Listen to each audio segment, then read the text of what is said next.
চাঁদা চাইলেই পাওয়া যায়? আমরা এরকম ভাবি যে চাঁদা চেয়েছে আর মানুষ খুশি হয়ে হাসি মুখে দিয়ে দিছে। বিষয়টা কিন্তু কখনোই এমন নয়। চাঁদা কেউ খুশি হয়ে দেয় না, চাঁদা দেয় বাধ্য হয়ে। মানুষকে বাধ্য করা হয় চাঁদা দিতে। এই তো সেদিন হাইকোর্টের একটা মামলা পড়লাম।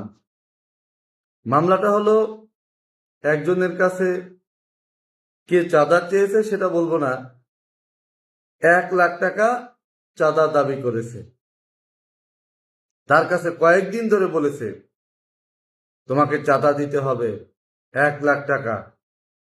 কি করে দিবা জানি না, যেভাবেই হোক দিতেই হবে। কিন্তু যার কাছে চাঁদা চেয়েছে তার ওই 1,00,000 টাকা দেওয়ার সামর্থ্য নাই, অথবা সে দেবে না। যাই হোক না কেন, সে চাঁদার টাকাটা দেয় নাই, দেবে না বলে দিয়েছে। কিন্তু যে চাঁদা চেয়েছে সে তো বসে থাকার লোক না। সে ভেবেছে কি, যদি আমি তাকে চাঁদা দিতে বাধ্য না করি তাহলে অন্য কেউ কি ভয় পাবে, আমাকে চাঁদা দেবে? কখনোই দেবে না। এই জন্য সে কি করেছে, যখনই ওই লোকটা বলেছে চাঁদা দেবে না, এরপর সে প্ল্যান শুরু করেছে কি করে তাকে শায়েস্তা করা যায়, তাকে ভয় দেখানো যায়, অন্যদেরকে সংকটে রাখা যায়, সংকোচে ফেলা যায়। সে কি করেছে, আরো কিছু লোকজন তাদেরকে তার দলে ভিড়িয়েছে। এরপর তার বাড়ি গিয়ে দিনের বেলা তাকে বাড়ি থেকে তুলে এনেছে। তুলে এনে তাকে প্রচুর মার মেরেছে, মেরে তার শরীর রক্তাক্ত জখম করেছে। এরপরেও যখন তারা তাদের কাঙ্ক্ষিত চাঁদার টাকা পায় নাই, তখন কি করেছে, একজনের হাতে ছিল পিস্তল, সে গুলি করে দিয়েছে।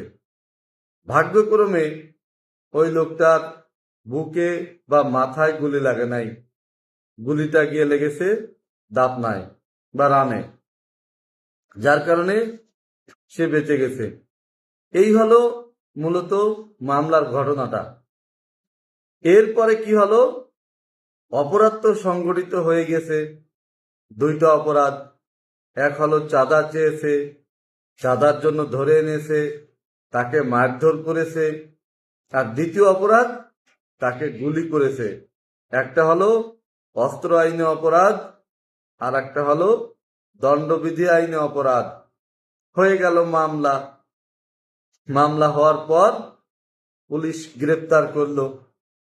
দেখেন, যাদের এত ক্ষমতা যে লোকটাকে বাড়ি থেকে সবার সামনে ধরে এনেছে, তাকে মেরেছে, হুমকি দিয়েছে, ভয় দেখিয়েছে, সেই তাদেরকেই যখন পুলিশে গ্রেপ্তার করলো মামলা হওয়ার পরে, তারা কিন্তু সেখানে একেবারে ভিজে বেড়াল, টু শব্দটি পর্যন্ত করলো না।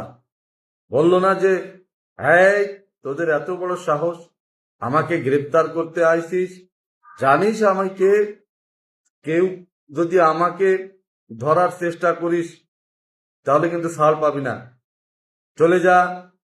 এ কথা কেউ বলতে পেরেছে? পারে নাই।